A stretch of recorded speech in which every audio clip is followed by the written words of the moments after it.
What are you doing with that bike? Fixing it. It's mine. That bike's real expensive. Where'd you get it? I bought it. I live here. I don't believe that. It was a normal morning on Maple Street, the kind of morning that felt slow and calm.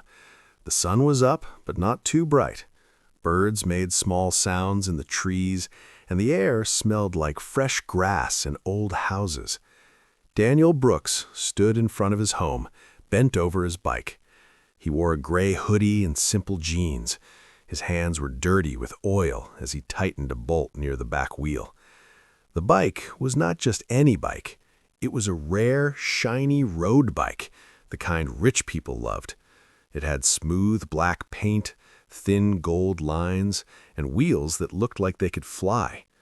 Daniel worked quietly. He always fixed his bike before his daily ride. It helped him think. It helped him breathe. This was his street. He grew up here. Every crack in the road felt familiar. Before we go any further, let me pause right here.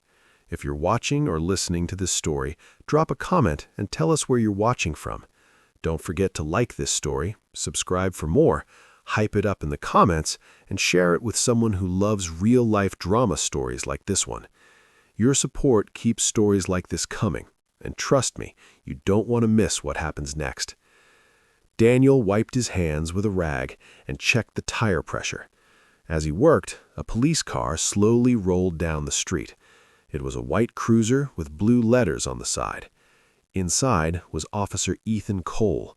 He was new to the area, new to this shift, and new to feeling like he had power. Ethan slowed the car and stared hard at Daniel. He frowned. In his mind, something felt off, though he could not explain why. He saw a black man, a very expensive bike, and a quiet street. Instead of thinking, maybe this is normal, he thought, this man does not belong here. Ethan parked the car and stepped out. His hand rested close to his belt as he walked over, his boots heavy against the road. Daniel heard the steps and looked up. He stayed calm. He had learned that staying calm was safer. Officer Cole stopped a few feet away and cleared his throat. "Hey," he said, his voice sharp, "what are you doing here?" Daniel stood up straight and looked him in the eye. "I'm fixing my bike," Daniel said. His voice was low and steady. "I live here." The officer raised an eyebrow. He looked around like he was searching for proof that Daniel was lying. "You live here?" Ethan asked. "This neighborhood?" Daniel nodded. "Yes, sir, right here. This is my house." He pointed to the door behind him. The officer did not relax. Instead, his face grew harder. Ethan looked down at the bike. He walked around it slowly, like a hunter circling prey. "This is a very expensive bike," he said. "Doesn't really look like something you could afford." Daniel felt a tight feeling in his chest, but he kept his voice calm. "It's my bike," he said. "I bought it. I ride it every day." The officer shook his head. "I don't believe you," he replied. "People steal bikes like this all the time." Daniel tried again. "Sir, I can show you my receipt. I can show you my ID. I live here. Please." But Ethan was no longer listening. In his mind, he had already decided who Daniel was. Neighbors began to peek through their windows. A woman across the street paused while walking her dog.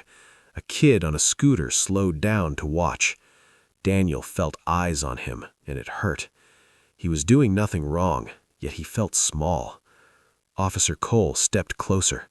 "Put your hands where I can see them," he ordered. Daniel slowly raised his hands. "I'm not resisting," Daniel said. "I'm just fixing my bike." The officer called for backup on his radio, his voice quick and tense. "Possible stolen property," he said. Daniel swallowed hard. He thought about how unfair this felt. He thought about how this moment could change fast. What Officer Cole did not know was who Daniel Brooks was. Daniel was not just a man fixing a bike. He was a police sergeant. He had worked in law enforcement for over 20 years. He trained officers. He taught them how to treat people with respect. Today, he was off duty. He wore no badge, he wore no uniform. He just wanted a quiet ride before work. He did not say much because he believed truth would speak for itself. But as the officer's tone grew colder and the situation grew worse, Daniel realized something heavy. This officer had already judged him. And once harm begins, it doesn't matter how the truth comes out later. As the sound of another siren echoed far away, Daniel looked down at his bike one last time. He knew this was only the beginning, and nothing about this day would stay normal again. The sound of the siren grew louder as the second police car turned onto Maple Street. Red and blue lights flashed against the quiet houses. Daniel Brooks stood still with his hands up, just like he was told. His heart was beating fast, but his face stayed calm. He had seen moments like this before, just from the other side. Never did he think he would be standing here, in front of his own home, treated like a criminal for fixing his own bike. Officer Cole felt a strange mix of pride and fear. Pride because backup was coming. Fear because deep down, something did not feel right. Still, he pushed that feeling away. He told himself he was doing his job. The second police officer stepped out of the car. His name was Ryan Mills. He was older than Ethan and had been on the force longer. Ryan looked at Daniel, then at the bike, then at Ethan. "What's going on?" Ryan asked. Ethan spoke quickly. "I caught him messing with what looks like a stolen bike. He claims he lives here, but I don't buy it." Daniel looked at Ryan and spoke calmly. "Sir, this is my house. That is my bike. I'm not doing anything wrong." Ryan studied Daniel's face. He noticed how calm he was. He noticed how Daniel did not argue or shout. He noticed how the bike tools were laid out neatly on the ground. Something about this did not match the story Ethan was telling. But Ethan was already too far gone. "He's lying," he said. "Look at the bike. That thing costs more than most cars." Daniel sighed softly. "I have ID inside. I can show you." Ethan shook his head hard. "No, you stay right there." His voice was loud enough for the neighbors to hear. A small crowd had formed now. Phones were out. Whispers filled the air. Ryan leaned closer to Ethan and spoke in a low voice. "Did you run his name?" Ethan hesitated. "Not yet," he said. "I wanted to secure the scene first." Ryan frowned. "Secure what scene? He's fixing a bike." Ethan straightened up. "Are you questioning my judgment?" Ryan looked at him and said nothing. He stepped back and pulled out his radio. "Let's do this the right way." Daniel gave his name slowly and clearly. "Daniel Brooks," he said. Ryan typed it into the system. For a few seconds, there was only the sound of the radio and the birds in the trees. Ethan crossed his arms, confident. Then Ryan's face changed. His eyes widened just a little. He looked at the screen again to be sure. Then he looked up at Daniel. "Sir," Ryan said carefully, "can you confirm your date of birth?" Daniel answered. Ryan swallowed hard. The radio beeped. The information came through. Daniel Brooks, police sergeant, badge number listed, years of service, 22. Commendations, many. Ryan felt his stomach drop. He slowly turned the screen toward Ethan. "You might want to look at this," he said. Ethan glanced at it and froze. His face went pale. His mouth opened, but no words came out. The world seemed to tilt around him. Ethan took a step back. That's not possible," he said. Daniel lowered his hands for the first time. "It is," Daniel replied. His voice was calm, but firm now. "I'm Sergeant Brooks. Internal Affairs knows my name very well." The street went silent. Neighbors gasped. Someone whispered, "Oh no." Ethan's hands began to shake. He suddenly stepped forward. "Sir, I didn't mean," he said. "I'm sorry, I made a mistake." Daniel looked at him for a long moment. "This wasn't a mistake," Daniel said. "This was a choice." Ethan's eyes filled with fear. "Please," he said, "I didn't mean—" Daniel raised a hand to stop him. "You assumed I didn't belong," Daniel said. "You assumed I stole my own bike. You assumed my skin meant guilt." His words were simple, but they hit hard. Ryan stepped in. "Sergeant," he said respectfully, "we should document this." Daniel nodded. "Already happening," he said. He looked around at the neighbors and the phones recording. "Everything is on camera." Ethan dropped his head. He began to beg. "Please don't ruin my career," he said. "I'll apologize. I'll do anything." Daniel's face did not change. "The harm is already done," he said. "You didn't just stop me. You humiliated me. You scared me, and you showed this street who you really are." Sirens sounded again, but this time they were for supervisors arriving. A black SUV pulled up. Captain Laura Hernandez stepped out. She took one look at Daniel, and her face went serious. "Sergeant Brooks," she said, "what happened?"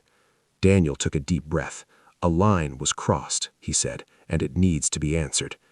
Ethan felt his knees weaken. He knew then that his badge, his job, and his future were slipping away. Maple Street would never forget this day, and neither would he.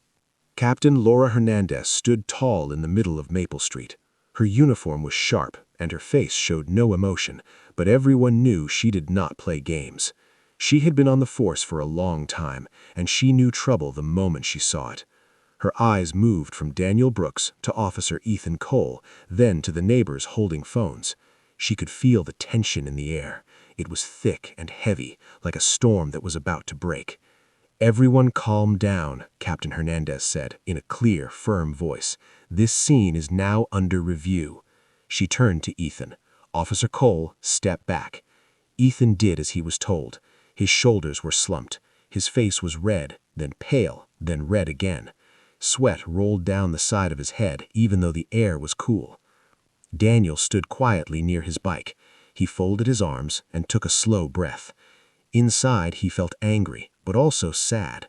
He had spent his life trying to make policing better. He trained young officers. He warned them about moments like this, and yet, here it was, happening right in front of his own house. Captain Hernandez walked over to him. Her voice softened. "Sergeant Brooks," she said, "are you okay?" Daniel nodded. "I'm fine," he said, "but this situation is not." Captain Hernandez nodded once. "I understand," she said. She turned to Officer Ryan Mills. "Ryan, start the report. Get statements from witnesses, collect video." Ryan nodded and got to work. He spoke to neighbors. He asked for phone videos. People were eager to talk.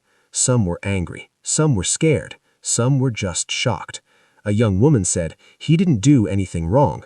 An older man said, "That officer came in hot for no reason." Every word was recorded. Ethan stood alone near the patrol car. He watched as his world fell apart piece by piece. He tried one more time. He walked toward Daniel slowly. "Sir," he said quietly, "I'm really sorry. I swear I didn't mean it like that." Daniel looked at him, his eyes steady. "Intent does not erase impact," Daniel said. "What you did hurt more than just me." Ethan opened his mouth to speak again, but Captain Hernandez stopped him. "Officer Cole, you are done speaking." She reached for her radio.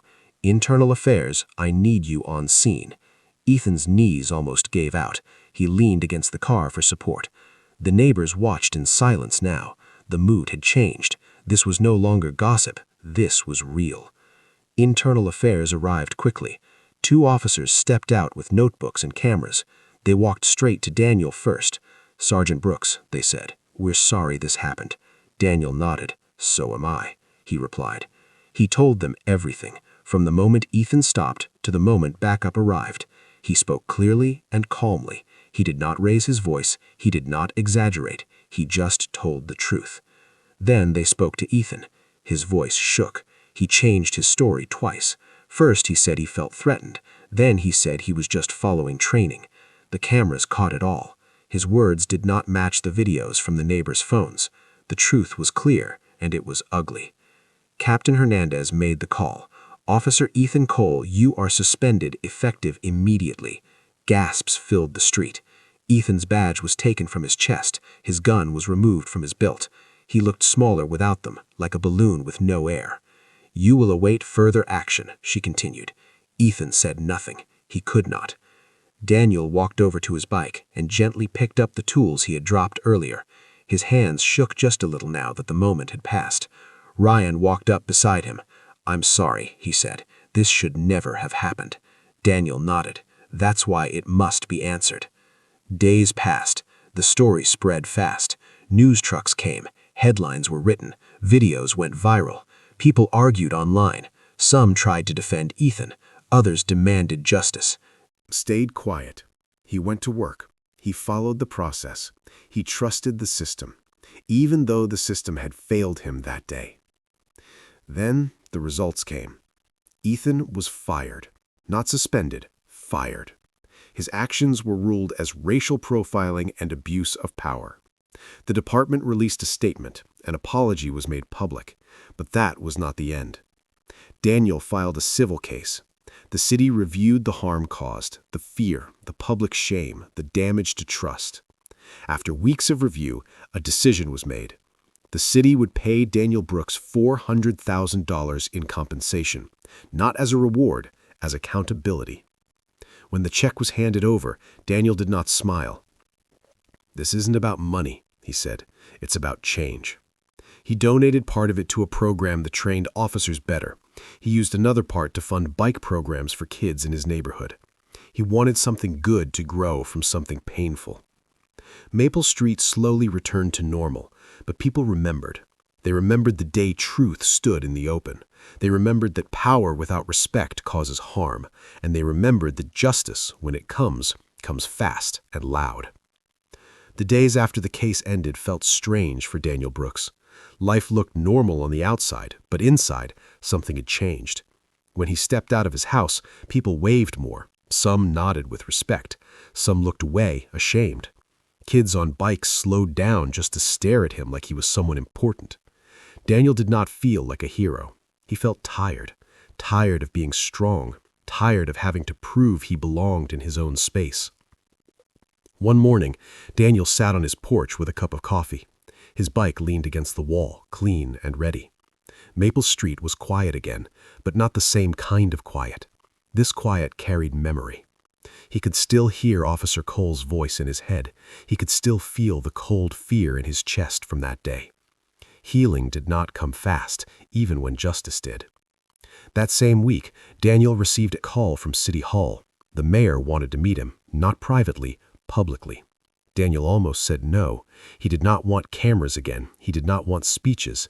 But then he thought about the kids on scooters who watched him that day.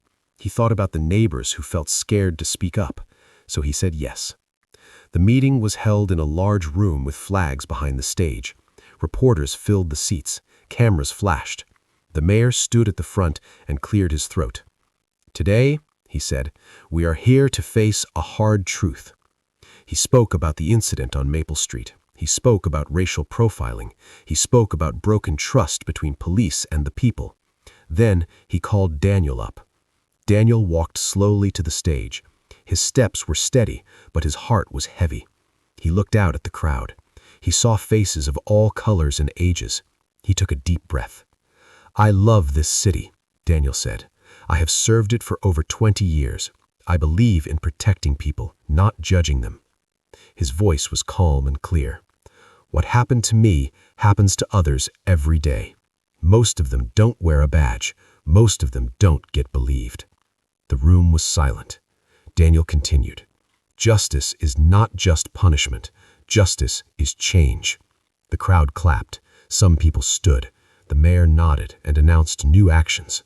Body camera reviews would be stricter. Officers would face faster discipline for profiling. Training would change. Real consequences would follow bad choices. Not later, right away. Outside the building, people gathered around Daniel. A mother thanked him. "My son rides his bike every day," she said. "I worry all the time." Daniel nodded. "He deserves to feel safe," Daniel replied.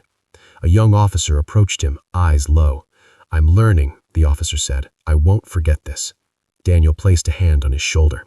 "Make that promise real," he said. Back on Maple Street, something else happened. The neighbors came together. They organized a bike day for kids. No police lights, no sirens, just music, food, and laughter. Daniel helped fix chains and tires. Kids lined up with helmets too big for their heads. Parents smiled. For the first time in a while, the street felt light again. Daniel noticed one boy standing alone, holding an old bike with a broken seat.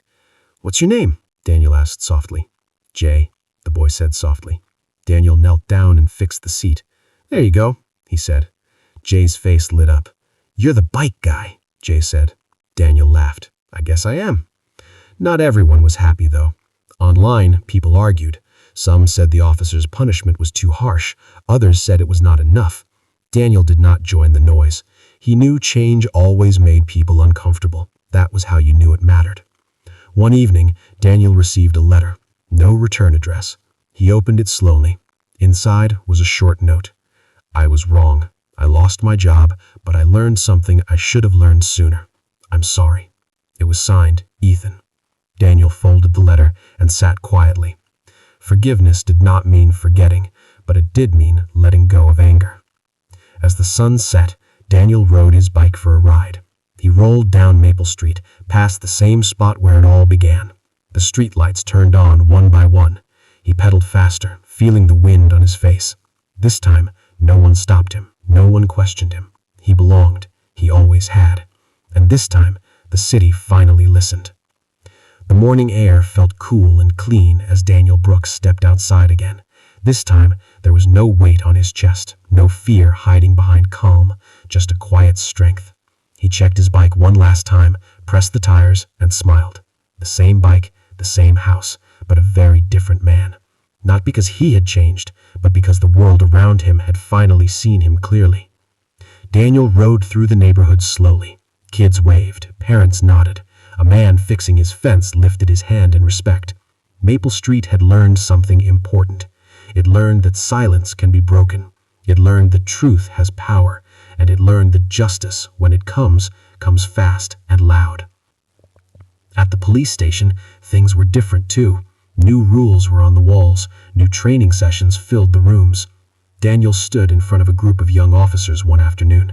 They sat quietly, listening. "This job is about people, not fear, not pride. People." His words were simple, but they stayed with them. Some officers nodded, some looked down.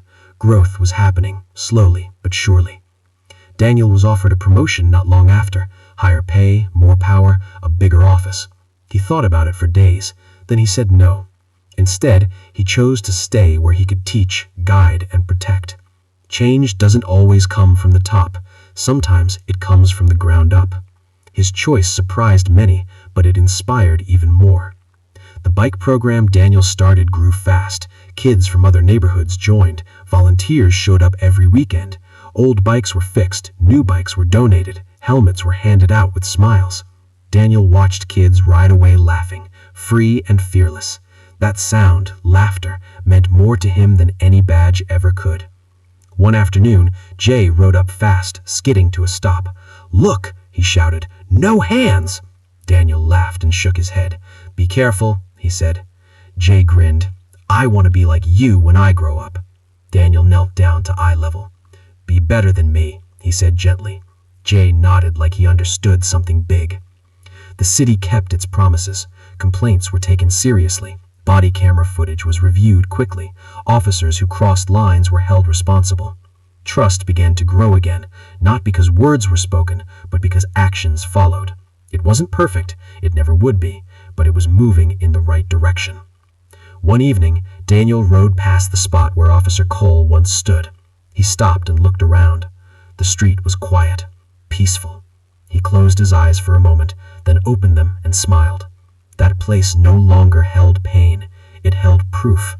Proof that standing firm matters. Daniel knew his story would be told again and again. Some would twist it, some would doubt it. But the truth was solid. A man fixing his bike. An officer who chose fear over fairness. A moment that changed lives. Not because of revenge, but because of accountability. As the sun dipped low, Daniel rode home. He parked his bike, sat on his porch, and watched the sky turn orange and pink. He felt tired, but it was a good tired, the kind that comes from doing the right thing. Maple Street was just a street again, but the lesson stayed. Judge less, listen more, treat people like people. And somewhere, a kid rode a bike with confidence, knowing he belonged wherever he stood. That was the real victory.